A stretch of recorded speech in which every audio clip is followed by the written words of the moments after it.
आंखों की रोशनी को क्या करना है।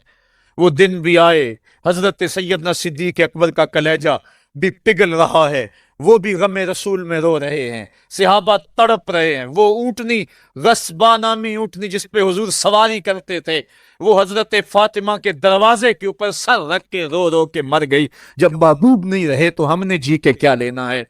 कायनात उजड़ गई, जहान में जो है वो हर समत अंधेरा ही अंधेरा छा गया, लेकिन रोशनी के टमटमाते हुए चिराग आज भी रोशन हैं, जिनको देखकर मुस्तफ़ा याद आते हैं। लोग इन शहजादों को देख लेते हैं और हुजूर की याद को ताज़ा कर लेते हैं। वक्त गुजरता गया, फिर वो लम्हे भी आए कि जब हजरत इमाम हसन को जहर दिया गया और आपका कलेजा कट कट के कई सौ हिस्सों में बाहर आया। आपसे आखिरी लम्हे हजरत इमाम हुसैन ने पूछा कि मेरे भाई कोई वसीयत। कहा बेटा कूफे वालों से बच के रहना, उनके दगे से बच के रहना। लम्हे बीत गए। 60 हिजरी को यजीद तख्त नशीन हुआ, तख्त नशीन हो गया था, लेकिन उसने ये चाहा कि हजरत इमाम हुसैन रदी अल्लाह ताला अन्हो मेरे लिए बैत कर दें, और उसने मदीने के गवर्नर वलीद बिन उकबा को खत लिखा, और खत का मजमून ये था कि इमाम हुसैन को बुलाओ और मेरे लिए बैत लो, और अगर वो बैत नहीं देते तो इस खत के जवाब के साथ उनका सर भेज दो। वलीद बिन उतबा मुहिब्बे अहले बैत था, उसने रात की काफी तारीकी के अंदर हजरत इमाम हुसैन रजी अल्लाह ताला अन्हु को पैगाम भेजा। हजरत इमाम हुसैन ने हजरत अब्दुल्ला इब्ने जुबैर से मशवरा किया। उन्होंने कहा इस वक्त गवर्नर का बुलाना खैर नहीं, सुबह जाएंगे। आप फरमाया नहीं मैं भी जाता हूं। कुछ सवारों को साथ लिया, कहा तुम बाहर खड़े हो जाना दारुल अमारत के, अगर मैं आवाज दूं तो तुम दीवार फलांग के अंदर आ जाना। वलीद बिन उतबा के पास इमाम हुसैन पहुंचे।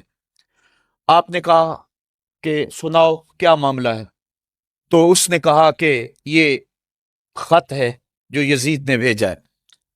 आपने फरमाया कि मैं सुबह बताऊंगा।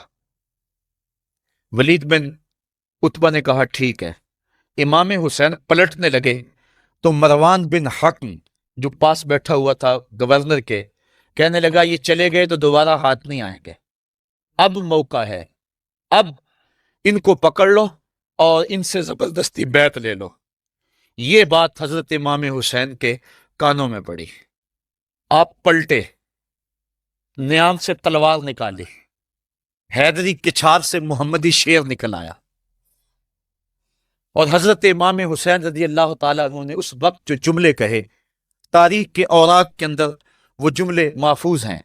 हजरत इमाम हुसैन ने कहा अय्युहल अमीर, ए अमीर तू जानता नहीं हम कौन है। इन्ना मादिनुर रिसाला व महबतुल वही व मुख्तलिफुल मलाइका, मैं वो हूं जिसके घर में जिब्रील आता था, हमारे घर में वही उतरती रही है। व यजीद इब्नुल मुआविया रजुलुन फासिकुन फाजिरुन कातिलुन नफ्से मोलिनुन बिल फिस्के शारिबुल खमर व मिसलुना ला युबायिउ। कहा और यजीद शराबी है, यजीद मुसलमानों का कातिल है, यजीद फास्के मोलन है। ए अमीर मेरे जैसा शख्स छुपकर बैत नहीं कर सकता। अल्लाह अकबर। हजरत इमाम हुसैन ने जब ये बात कही, जो बाहर लोग खड़े थे वो भी चाको चौबंद हो गए। उसने कहा हुजूर आप जाइए। मरवान मशवरे देता रहा, लेकिन हजरत इमाम हुसैन को गवर्नर मदीना ने कहा कि आप जाइए।